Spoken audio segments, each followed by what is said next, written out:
Living prudently and making careful decisions should be the norm in the Christian life. But a conservative lifestyle is not the whole story.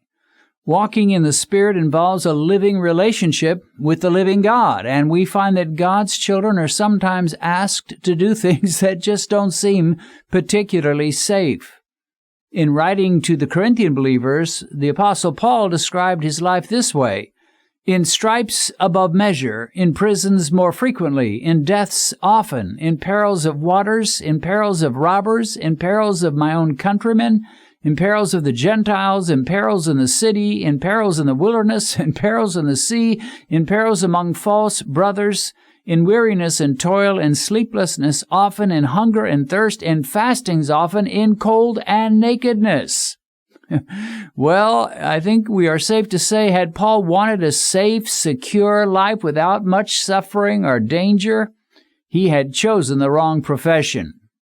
So was the decision to become a follower of Jesus a prudent one? Of course, it truly was in the ultimate sense. No decision was ever more prudent, but in the context of personal comfort and safety in this life, it could be considered a distinctly risky decision. There is more to life than safety and security. If all of Jesus' servants weighed their choices by the odds of safety and security, well, the church would have made little progress and would still be a tiny little group to this day.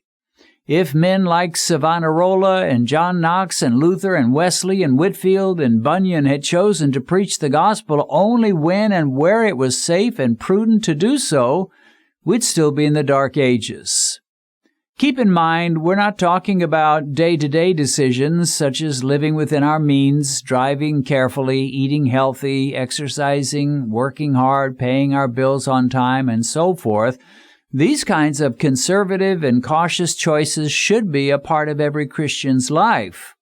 But there will be times when Jesus may lead us into dangerous or fearful situations. When God called Abraham to enter into a covenant relationship with him and become a channel of his blessings to the whole earth, God told him, "Get out of your country, from your family, and from your father's house to a land that I will show you." All that was comfortable and familiar was taken away from him, and Abraham learned what it was to live by faith in God. And had Abraham been the nervous, overly cautious type, totally preoccupied with his own safety and security, he would never have been chosen as the father of the nation of Israel. When David heard Goliath's proud challenge to the armies of Israel, he was instantly ready to fight the giant. From everybody else's perspective, his decision to fight Goliath was insane. From David's perspective and God's, it was eminently reasonable. People saw the contest as a terrible mismatch. In fact, it was. Goliath never had a chance against the young man who had such intimate knowledge of the Almighty. From the minute David marched out toward the proud giant with his scrawny little slingshot, Goliath was a dead man. One of the reasons that God will at times call us to do things that have the appearance of risk is that He is all about growth. Paul writes, "But speaking the truth in love, we may grow up in all things into Him who is the head, Christ." One of God's major components in producing growth in our lives is to place us in new and sometimes scary situations that will force us to depend on Him as never before. When we've lived in the same familiar, comfortable surroundings and situations for many years, we will eventually reach an end of what we can learn from them and how much we can grow in them. Like a fish that has outgrown its aquarium, we develop a need for larger and different circumstances, and sometimes scarier ones. At this point, God will make changes in our lives without so much as an "if you please," although sometimes He will call us to take steps of faith and leave the familiar to go toward the unfamiliar. To obey His voice at such a time may feel extremely risky, even reckless, but in truth it is not. The truly conservative choice, the safe and prudent choice, is always to obey God and leave our familiar surroundings when He calls us to, trusting Jesus as our faithful shepherd. Years ago, when I was praying for a wife, I met a lovely Nigerian lady named Benedicta on one of my missions. I got her phone number and we struck up a phone friendship, and I began calling her every day. Now, by necessity, our courtship was not typical. We were an ocean apart from each other. Although I did get back for one more trip to have a little more time with her, there was just no way I could afford any more than that. The phone calls were going to have to substitute for dates. Love blossomed and we started talking about marriage. I prayed a lot during this time, knowing that what I was doing was pretty radical.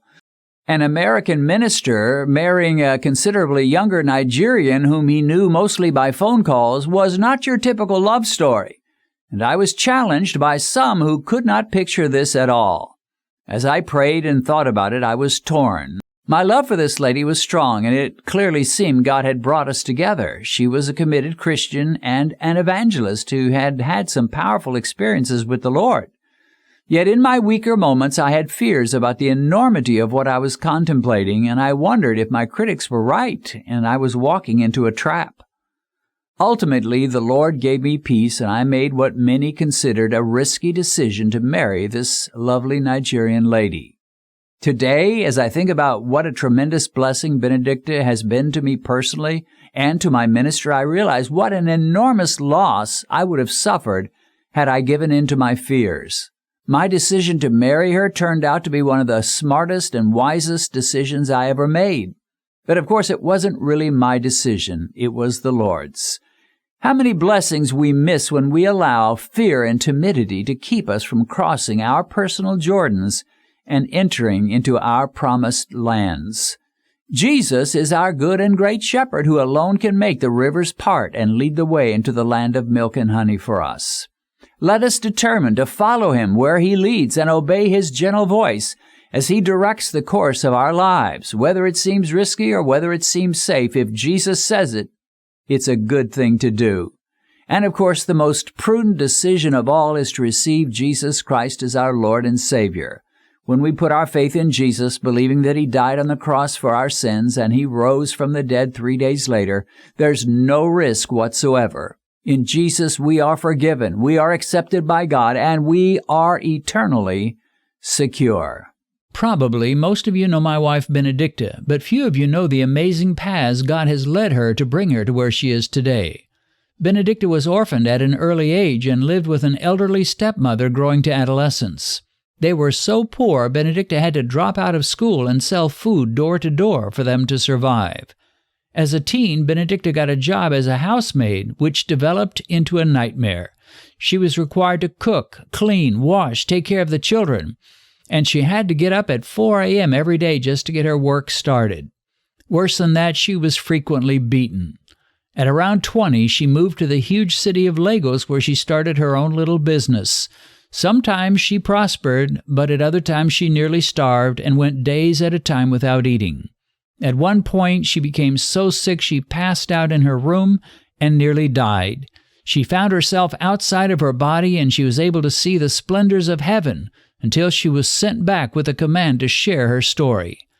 One day, however, her life changed when an American evangelist came to her community to preach, and of course, that was me. The rest, as they say, is history. Benedicta has shared her life story in a recently published autobiography, and you can get it on Amazon as either an ebook or a paperback. A link to this book on Amazon is in the description.